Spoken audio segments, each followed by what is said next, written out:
I remember the exact moment I realized my family never saw me as one of their own. It wasn't a huge dramatic scene or some explosive argument. It was quieter than that. Subtle, almost forgettable. But that's the thing about betrayal. It rarely starts with fireworks. More often, it creeps in slowly, hiding behind years of polite smiles and half-truths until one day you look around and realize you're standing on a bridge your family already burned while you were still trying to build it. My name's Eric. I'm 25. Grew up in a smallish town where everyone knows your name, your parents' business, and what you got on your SATs. I'm the older twin by 8 minutes, though you'd never guess it based on how our family treats us. My brother, Evan, always got the spotlight. He was the charming one, the golden boy, played quarterback in high school, homecoming king, all of that. Me? I was the quiet one, the responsible one, the kid who helped mom with groceries and stayed up late tutoring Evan when he couldn't figure out his math homework. And I didn't mind it, not at first. Being the background twin had its perks. I could do my own thing, stay out of trouble, dream my own dreams without anyone breathing down my neck. But as we got older, the imbalance grew, and it became harder and harder to ignore. My parents aren't bad people, not in the classic storybook villain way. They didn't lock me in a basement or tell me I was worthless. They just overlooked me. Constantly. If Evan brought home a B+ on a test, they'd throw a little party, saying things like, "See, we knew you could do it." If I got an a quick nod. Maybe a "good job, Eric," before moving on. Christmas gifts were always lopsided. Evan got the newest tech, gaming consoles, expensive jackets. I got books. Not that I don't like books, but you notice when one kid gets a drone and you get a second-hand Kindle. College was supposed to be my big break. I'd worked hard all through high school, aced my AP classes, and even got into one of the top engineering programs in the state. I had dreams, real ones. My plan was to graduate, get into robotics, maybe even launch a startup one day. I'd been told my whole life that hard work pays off, that if you keep your head down and do the right thing, life rewards you. So I kept my head down, and I worked. I didn't party. I didn't skip class. I didn't ask for much. There was a college fund my grandparents had started when we were born. They put in equal amounts for both me and Evan. My parents had access to it, and they always reassured me that it was untouched. "It's all there for you, honey," my mom would say. "We're so proud of you." So imagine my surprise when, 3 months before the semester started, I called the financial aid office to confirm my tuition would be covered, and they told me the payment never came through. Confused, I called my mom. She sounded weirdly chipper when she answered. "Oh, Eric, sweetie, I've been meaning to talk to you about that," she said, like she was mentioning the weather. "We had to dip into your fund for something important." I remember standing in my crappy summer job's break room, sweating in my wrinkled polo, clutching the phone tighter. Dip into it? For what? There was a pause. Evan's wedding. Silence. The kind that crushes your lungs. What? They wanted a destination wedding, honey. Italy. You should see the venue. It's stunning. And Evan didn't have enough saved up, so we figured, well, you've always been the independent one. That sentence. That smug, proud little sentence. As if independence was my reward. As if I should be grateful I wasn't their priority, like that somehow made me special. "You used my college fund?" I asked slowly, trying not to raise my voice. "All of it. Well, most of it. There might be a little left. We haven't checked recently. But you're so smart, Eric. You'll get scholarships. Or maybe take a gap year and work. You always figure things out." I hung up the phone. I didn't say goodbye. I didn't scream. I didn't cry. Not then. I just stood there in that break room, fluorescent lights buzzing overhead, and let the betrayal sink in. I felt like a ghost. Like I'd never really existed in their world except as a convenient backup plan. When I tried talking to my dad, hoping maybe he'd be the voice of reason, he just shrugged. "It's Evan's big day, Eric. You'll have your turn." But when exactly was my turn? When I got into college, no one threw me a party. When I won a regional science competition, my mom barely looked up from her phone. But Evan wanted a fancy wedding, and suddenly they were willing to drain a fund they'd promised, sworn, was mine. I didn't go to the wedding. I didn't even RSVP. My parents sent me pictures anyway. Evan and his new wife standing in front of some ancient Tuscan vineyard, the whole family beaming around them. My seat was filled by some distant cousin. No one even asked where I was. That was the last time I spoke to them. I blocked their numbers, deleted the family group chat, and moved 2 states away. Got a job. Saved every penny. Worked nights. Took online classes. Slowly rebuilt what they took from me. I didn't need them. I was done pretending they cared. Years passed. I built a life. Not flashy, not perfect, but mine. I found a little apartment, made a couple friends, even adopted a grumpy cat named Newton who bites everyone except me. I kept my head down, just like I always had. And for the first time, it felt like peace. Until last week. It was a Wednesday morning. I just made coffee when there was a knock at my door. Not a polite knock. More like frantic pounding. I froze. Nobody ever visited me unannounced. I peered through the peephole. My parents. They looked older. Tired. My mom's makeup was smudged, and my dad looked like he hadn't shaved in days. I didn't open the door at first. Just stared. My heart was pounding, like my body already knew something was off. When I finally cracked the door open, my mom's eyes welled with tears. She stepped forward like she wanted to hug me, but I stayed behind the threshold. "Eric," she whispered. "It's your brother. He needs help." I didn't say a word. I just looked at them, the parents who'd stolen my future and handed it to someone else on a silver platter. And that's when she said it. Just like that day on the phone, with the same breathless entitlement. "We knew you'd know what to do. You've always been the independent one." And that's when everything, every suppressed memory, every overlooked birthday, every ignored achievement, started boiling to the surface. But I didn't explode. I just let them in. Because if Evan needed help, well, maybe it was finally my turn. My turn to decide what happens next. And trust me, I'm not the same Eric they left behind. Not even close. I didn't want to let them in. I stood there, my hand on the doorknob, jaw clenched so tight it hurt. There was this moment, maybe 2 seconds, maybe 20, where my brain screamed shut the door, and I almost did. Almost locked it in their faces and walked away for good. But then my mom's face crumpled. And for the first time in years, she didn't look smug or composed. She looked scared. "It's Evan," she repeated, like I hadn't heard her the first time. "He's in trouble." And I don't know why, but I stepped aside. I told myself it wasn't for them. It was for closure, maybe. Curiosity. Pity, even. I told myself I was in control now. They stepped in like it was still their house. My dad looked around my apartment. Modest, clean, a little small but mine. And I saw the flicker of disappointment flash across his face before he masked it with a tight nod. My mom didn't even glance at the decor. She was already sitting on my couch, wringing her hands, waiting for me to sit across from her like this was just another family dinner and not the first time we'd spoken in over 3 years. I stayed standing. My dad cleared his throat. "It's bad, Eric." I looked at him. "What is?" "Evan. He lost the house. The cars. The business. Everything." I blinked. "What business?" "He was trying to start a sports agency." My mom piped in, dabbing her eyes with a tissue I didn't offer. "He said he had investors. Connections. But they all backed out. Then he took out loans. Lots of them. Some not very legal." I let that sink in. "So, what? You want me to give him money?" They both went quiet. The silence was answer enough. "I haven't heard from either of you in 3 years," I said slowly, trying to keep my voice level. "You stole my college fund. Left me to figure everything out alone. Now you show up at my door because Evan made bad choices, and suddenly you remember I exist." "Eric, please," my mom said, standing now, reaching for my arm like we were still close. "We didn't come here to fight. He's your brother. He's family." I stepped back. So was I. That shut her up. But this isn't where the story really starts. Not the breaking point. That came later. This was just the aftershock of everything that had been building for years. You see, growing up, Evan didn't just get more love. He got more everything. More freedom, more praise, more second chances. If I broke a vase, I was careless. If Evan did it, he was just being a boy. When I asked for piano lessons, I was told we couldn't afford them. When Evan wanted football camp, suddenly the budget opened up. I remember one time, freshman year of high school, I won a regional science fair.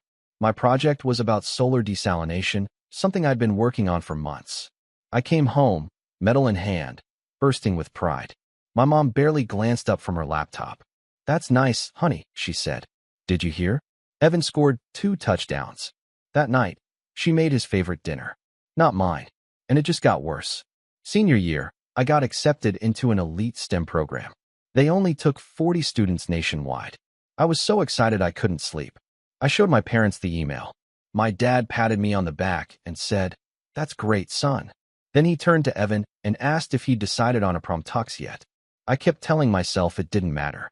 That once I left for college, I'd finally be free of all of it. That I could build a life on my own terms, away from their shadows. But of course, they found a way to take that from me too. When they used my college fund for Evan's wedding, it wasn't just money they stole, it was my future. They didn't just shift my path, they lit it on fire. I never told anyone, but the week I found out, I had a breakdown. I couldn't eat. I couldn't sleep. I called over 10 scholarship offices begging for help. I sold half my belongings. I worked double shifts at a grocery store where customers called me kid, like I wasn't trying to claw my way into adulthood. I felt humiliated, abandoned, and not once did they call to check on me. Not once did Evan. I didn't go to the wedding, obviously, but I saw the pictures. I think they made sure I did. My aunt tagged me in a Facebook album titled Evan and Bella's Big Day. I scrolled through 127 pictures of my family smiling, dancing, toasting champagne in the hills of Tuscany. My mom wore a custom dress. My dad rented a vintage sports car to drive Evan to the ceremony. There was a string quartet. It looked like a dream. It was funded with my nightmare. They didn't even mention me in the captions. Fast forward to now. They sat in my apartment begging me to help the very person who had everything handed to him. The same guy who used to call me Buzzkill Eric when I'd ask him to turn down his music while I studied. The guy who crashed my bike and told our parents it was my fault. The guy who got married with my money and didn't even send a thank you card. "You don't understand, Eric," my mom said softly. "He's in danger. Real danger." "What kind of danger?" I asked, though I wasn't sure I cared. "Loan sharks," my dad muttered. "Guys you don't say no to. He's been hiding out at a friend's place, but they're threatening to come after us now." I raised an eyebrow. "Why would they come after you?" He looked away. And then my mom did that thing she always did when she knew she was about to drop a bomb. She softened her voice and clasped her hands like a prayer. We co-signed. My stomach turned. "You what?" "For the last loan," she said quickly, like rushing would make it less awful. "He said it was a sure thing. He needed our help. And we thought if he got back on his feet, maybe he could help you too. We did it for both of you." The audacity. The sheer, blinding audacity. I couldn't believe what I was hearing. They had already sacrificed my future for Evan once, and now they were offering up their financial lives on the altar of his ego again, still expecting me to sweep in and fix it. "I don't owe you anything," I said, voice shaking now. "And I sure as hell don't owe him. He's your brother," my mom said again, like it was a magic word that erased consequences. But it wasn't just about Evan anymore. That night, after they left, I did something I hadn't done in years. I opened my old laptop, the one I'd used during high school. It was slow and clunky, and the screen flickered sometimes, but inside it were years' worth of files, folders, emails. Proof. Proof of every award I'd won that they ignored. Every recommendation letter I'd written for myself. Every rejection email I'd gotten after they drained my fund, and I tried to find another way. And among those files was something else. Something I'd forgotten I even had. A scanned copy of my grandparents' original college fund account summary. I stared at it for a long time. Then I remembered something my grandma once told me at a Thanksgiving dinner, years ago, when she was still alive. "We set up 2 funds. One for each of you. Equal amounts. No one's allowed to touch them but you boys. Not even your parents." My hands were shaking now. I opened a new browser tab and started researching. And what I found, that was the real breaking point. Because the fund, my fund, should have never been accessible to my parents. Not legally. Which meant only one thing. Someone forged my signature. I sat back in my chair, heart pounding so loud I thought I might pass out. They didn't just steal my future. They committed fraud to do it. The thing about hitting rock bottom is, you never quite realize you're there until you try to stand up, and nothing moves. For a while after I discovered what they'd done, that they'd not just lied to me, but forged my name to steal my college fund, I couldn't even think straight. I kept reopening the same scanned PDF of that original college fund document, like somehow the numbers would change. Like somehow it would turn out to be a mistake. That the betrayal hadn't gone as deep as it felt. But it had. And I knew it. For a few days, I couldn't sleep. I'd sit on my couch with Newton curled in my lap, just staring at nothing while my mind raced through memories like an involuntary slideshow. My 12th birthday party. Evan got a bike, I got socks. High school graduation. Evan got a new iPhone. I got a firm handshake. Every moment I'd brushed off as no big deal suddenly came roaring back, and now I saw it for what it was. Not just favoritism, not just neglect, but a pattern, a system, one where I was never meant to matter. It made me sick. And yeah, there was a moment, maybe longer than a moment, where I spiraled. I stopped showing up to my online classes. I turned off my phone. I ignored texts from the two friends I'd made in the city, both of whom probably assumed I'd ghosted them. I lived off cereal and instant ramen. My savings started dwindling fast. I didn't even realize I'd stopped checking my bank balance until my card got declined at the grocery store one night. That was the night I walked 3 miles home in the rain with a single can of soup in my backpack and felt like the most pathetic person alive. But something about that walk, wet shoes squishing with every step, the cold seeping through my coat, shocked me back to life. Not all at once. Not with some grand, motivational epiphany. Just a quiet resolve. The kind you whisper to yourself in the dark when no one else is listening. No more. The next morning, I made coffee, opened my laptop, and started making a list. It wasn't some fancy, color-coded spreadsheet. Just a Google Doc titled Rebuild. I wrote 3 bullet points. Figure out legal options. Get stable income. Reapply to school. That was it. That was all I could manage. But it was more than nothing. I started with the legal angle. I didn't have money for a lawyer, but I did some digging and found a free legal aid clinic at the local community center. I scheduled an appointment, brought all my documents, and met with a soft-spoken guy named Jordan who looked younger than me but clearly knew what he was doing. I showed him the scanned PDF, the bank statements, the forged withdrawal form, and the emails from my parents at the time they drained the fund. He listened without interrupting, occasionally scribbling notes, his expression unreadable. When I finished, he sat back and said, "Yeah, this is serious." I asked him what my chances were. He said, "Honestly, you have a case. It's fraud. And if that fund was legally in your name, and it looks like it was, they're in real trouble." I didn't know what I felt. Relief? Rage? Sadness? All I said was, "Good." He helped me file a formal complaint. The bank had a protocol for these situations: internal investigations, signatures to compare, account access logs. It would take time, but something in me shifted that day. Just the act of taking a step forward, of doing something, made the fog in my brain start to lift. Step 2, stable income. I'd been scraping by doing freelance tech support and the occasional coding gig, but it wasn't enough. So I reached out to an old professor from high school, a guy named Mr. Wren who had always encouraged me and once told me to come find him if you ever need a lifeline. So I did. I sent him an email explaining everything. Well, most of it. Left out the fraud part, kept it professional. Just said I was trying to get back on my feet and looking for work in the engineering or tech space. He replied within the hour. Said one of his former students now worked at a robotics startup 2 towns over, and they were always looking for part-time help with QA testing and back-end debugging. He offered to make an introduction. 3 interviews and a coding test later, I had a job. It wasn't glamorous, just 20 hours a week, mostly testing motor responses and writing internal scripts, but it paid better than anything I'd done before, and more importantly, it reminded me that I wasn't just Evan's shadow. I was smart, capable, valuable. Bit by bit, my life began to rebuild. I used what was left of my savings to enroll in a part-time data science certification program. I fixed up my resume, added the startup to my LinkedIn, and started collecting references. On weekends, I built passion projects, automation tools, small apps, and uploaded them to GitHub, slowly carving out a digital footprint that was mine alone.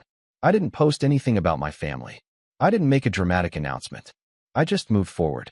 And something amazing happened. I started liking myself. Not in a cheesy, self-help book kind of way, but in a quiet, solid way. Like walking past a mirror and thinking, "Yeah, I'm proud of that guy." I adopted another cat, Newton's evil twin, a calico named Curie who hates everyone but him.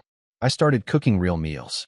I even hosted a game night with coworkers, something I never would have imagined doing back when I was holed up in that dim apartment, spiraling into self-pity.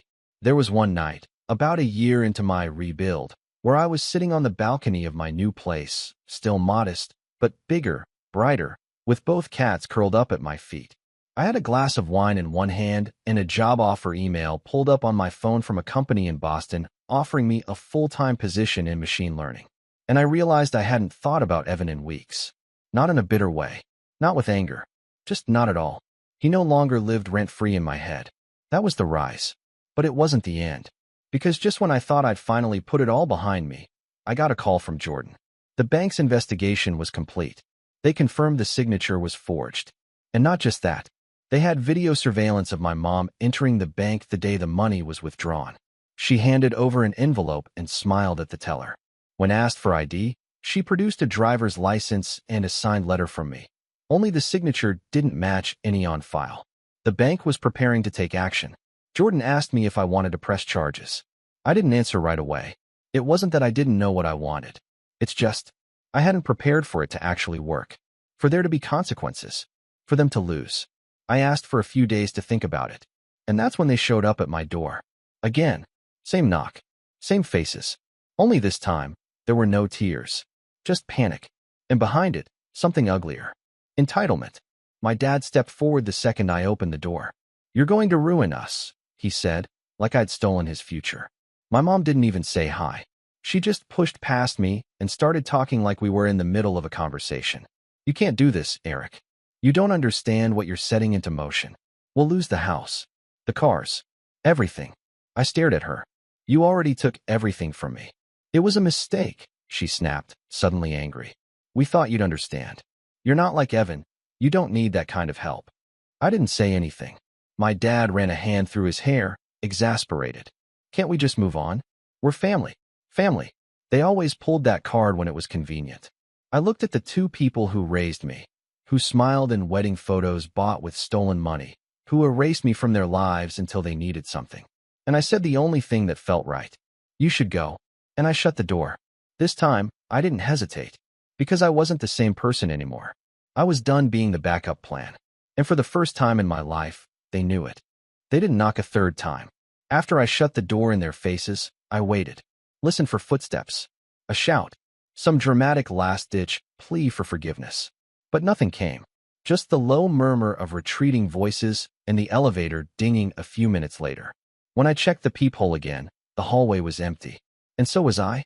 Empty, but calm. I'd always imagined revenge as this hot, burning thing, rage-filled and blinding. But standing there with my back against the door, I felt cold. Focused. Like everything that had happened up to this point had stripped away the noise, the confusion, the doubts.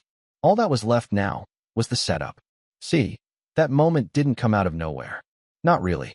For over a year, ever since I'd started digging into the college fund situation, I'd been keeping notes. Timelines. Names. Screenshots. At first, it was just for legal purposes. Jordan had told me to document everything. But over time, it became something else. Something sharper. I hadn't planned to use it. Not then. But things had changed. The legal side was already in motion. Jordan and his team had submitted the bank's findings to a civil court.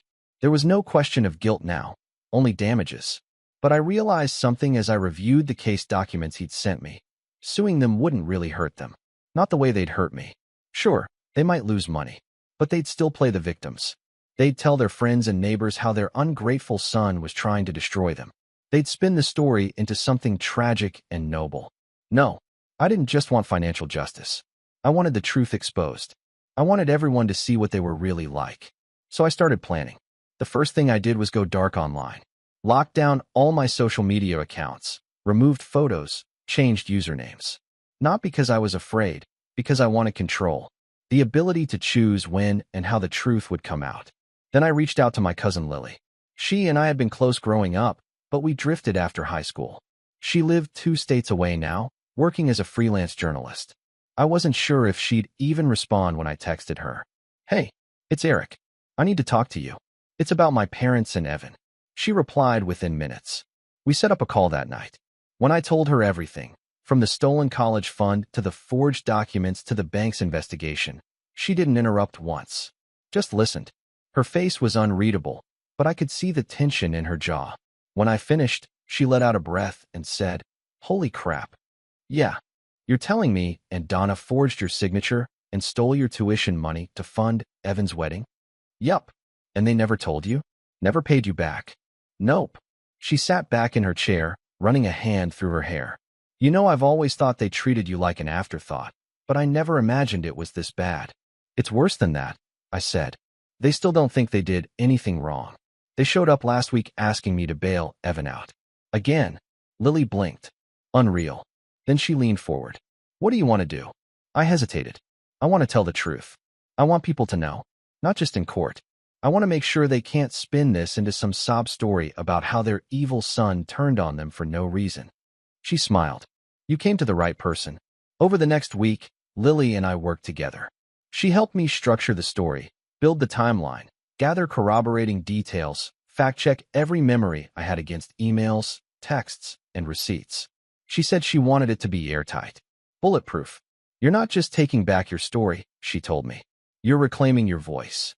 At the same time, Jordan was preparing the civil suit.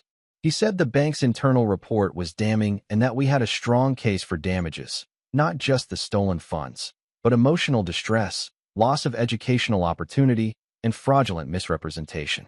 Words that sounded cold on paper, but felt deeply personal to me. Still, I wanted more.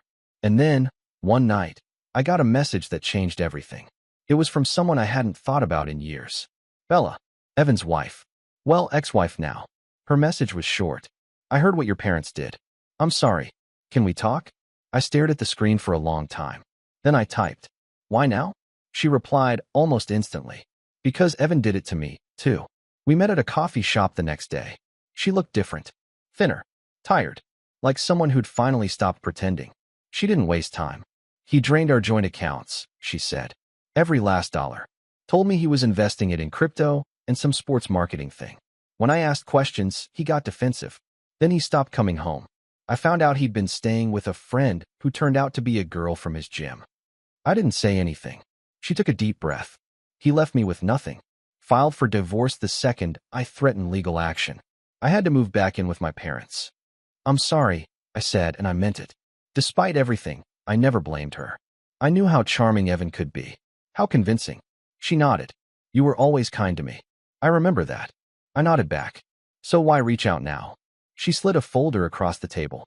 Inside were screenshots, emails, bank transfers, all of it tying Evan to shady financial practices, falsified invoices, dummy corporations, even a fake GoFundMe he'd created using a fake cancer story and funneled to his own shell account. I don't care what you do with this, she said. But if you're planning something, I want in. So now, I had everything. Legal backing, a documented paper trail, a journalist willing to tell the story, an ex-wife with receipts, and one last card up my sleeve. I hadn't told anyone this, not even Lily, but I'd been quietly recording my parents' visit to my apartment. I had the audio saved on a flash drive. Their voices, clear as day, admitting they co-signed illegal loans in Evan's name. My mom saying, "We knew you'd know what to do. You've always been the independent one." My dad whispering, "You're going to ruin us." I listened to it once. Then I smiled, because the setup was complete, and all that was left now was the strike. They never saw it coming. I didn't storm in with anger. I didn't scream or send them rage-filled texts. That's not how real revenge works. Not the kind that sticks. The kind that matters. No, I planned it like a chess game, quiet, methodical, and 3 moves ahead. It all started with Lily's article. She pitched it to a mid-sized investigative outlet, one of those online publications that prides itself on human interest stories and long-form journalism. They ate it up, spent weeks fact-checking, confirming the paper trail, interviewing Bella, cross-referencing documents from the bank, even reaching out to the college I was supposed to attend. The story that came out was titled, "The Invisible Son: How One Family's Golden Boy Was Funded with Fraud." It went viral within 48 hours. They didn't name names directly in the headline, but by the 3rd paragraph, my parents' full names were in black and white. Their town, their jobs, even a photo from Evan's wedding. The one where I should have been in the front row, but my seat had been filled by some cousin who hadn't spoken to me since. People noticed. First came the comments, thousands of them. Sympathy, disbelief, outrage. And then came the ripple effect. Old neighbors shared it. Family friends posted it. My mom's former co-workers started commenting things like, "I always wondered why Eric wasn't at the wedding," and "Donna always bragged about Evan's wedding but never once mentioned her other son." The fallout began fast. My parents were pillars of their community, or at least they thought they were. My dad was on the local HOA board. My mom ran a Facebook group for supportive parents of gifted children. That group banned her within hours of the article hitting the front page. The lawsuit was already underway, and with the article corroborating the timeline, the court moved quickly. Jordan filed a motion for expedited review due to financial misconduct and emotional distress. The bank submitted their findings directly: forged signatures, unauthorized access, violations of the custodial account terms. When my parents' attorney tried to claim it was all a misunderstanding, the judge asked to hear the audio recording I'd submitted with my evidence packet. So I played it. In a silent courtroom, the jury and judge listened to my mother's voice say, "We knew you'd know what to do. You've always been the independent one." And my father's, "You're going to ruin us." No one said a word when it ended. The ruling came 2 weeks later. They were ordered to pay back every penny of the college fund, plus interest, plus damages for emotional distress. The judge even added a scathing comment about their egregious breach of parental trust and long-term psychological manipulation. The total? Just under $164,000. They didn't have it. And so, the court placed a lien on their house. Their accounts were frozen pending payment. Their credit was tanked. Their reputation was in flames. But I wasn't done. Remember Evan? He'd been laying low since Bella dropped the receipts on his fraudulent business schemes. But the article unearthed more than just old grudges. It brought attention. A few of the people he scammed came forward. One woman claimed he convinced her to invest $10,000 in a sports tech app that never materialized. A man said he gave Evan a loan for a company that didn't exist. They filed charges. The authorities opened an investigation. Bella handed over everything. She was eager, surgical. I think watching Evan squirm gave her the closure she'd never gotten from the divorce. And because I knew she'd taken the same hits I had, financial, emotional, I made sure she was credited in the article. She deserved to be seen too. Within months, Evan was indicted for wire fraud, tax evasion, and identity theft. The GoFundMe cancer scam turned out to be the nail in the coffin. His friend from the gym? She testified that Evan had used her name to open a fake LLC. The prosecutors moved quickly. He took a plea deal to avoid jail, but was ordered to pay restitution and serve house arrest for 18 months. He moved back in with my parents, or what was left of them. They'd downsized into a cramped rental apartment on the edge of town. The house was gone, seized and auctioned. My mom's online persona vanished. My dad resigned from the HOA board quietly, and when I checked the local news one night, there was a short blurb about a former community leader facing public backlash. As for me, I took the settlement money, not because I needed it anymore, but because it was mine. I used a portion to pay off the last of my student loans, donated another chunk to a scholarship fund for underprivileged students pursuing STEM. And then, I built something. With Bella's help, I launched a mentorship platform, one designed to help kids like me who fall through the cracks. Kids who are overlooked, underestimated, or treated like an afterthought in their own families. We called it Second Seat, a nod to the wedding chair I never got. It took off faster than I expected. Lily featured it in a follow-up piece 6 months later, and suddenly I was being asked to speak on podcasts, guest lecture at colleges, even advise on scholarship committees. I said yes to a few, not because I needed the spotlight, but because I knew someone like me might be listening, someone waiting for permission to take their power back. One day, a year after everything came crashing down, I got a letter in the mail. Handwritten. No return address. The handwriting was familiar. It was from my mom. She didn't ask for forgiveness. Didn't even say she was sorry. It was just a page of rationalizations. We thought we were doing what was best. You never needed as much help. Evan was struggling. We only wanted to see both of our sons succeed. I folded the letter neatly and set it aside.